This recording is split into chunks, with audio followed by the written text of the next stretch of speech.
Aging of the face manifests itself in three general categories.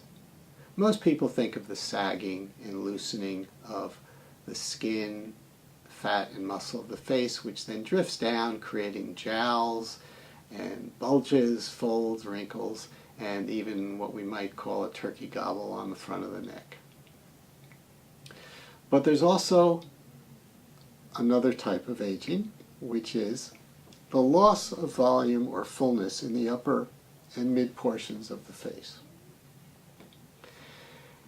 The younger face, the more youthful face, has the contour more of a heart or an upside down triangle, wider in the cheekbone areas and more narrow down near the jaw and the chin.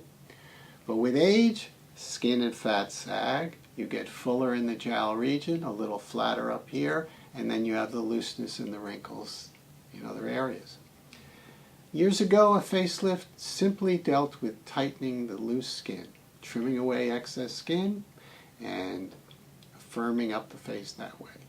Now, today's facelift is much more involved. It includes tightening muscles to repair vertical ridges that sometimes show on the neck, tightening muscles on the cheeks, lifting fat from where it's descended in the jowls up back higher into the cheekbone region, removing fat, which is excess on the neck, all in an effort to create the smoothest, firmest appearance to the face with the most natural lines and contours.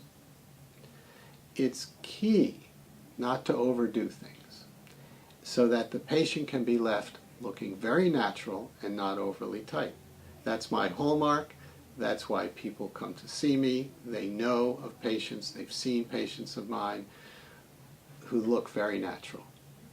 In today's facelift, there's a new element which 10 years ago was not really used, and that is to add volume to those areas of the face that may have suffered fat atrophy. And so we often will perform fat grafting, in which fat is taken from the belly with a little liposuction or the hips, and then injected into the cheekbone regions to help create that more youthful contour. That's often done at the very beginning of a facelift, or it can even be done as a solitary procedure. We're trying to turn back the hands of time. We're trying to make people look a little more youthful and to help them look refreshed and more alert, help them look as good as they feel inside and look as good as their active lifestyle fits with. But as I've said repeatedly to patients, I will not pull people overly tightly. I want you to look natural, and indeed many of my patients come back to me smiling and saying that their friends remark at how good they look, but they don't necessarily say to them, "Oh, what did you have done?"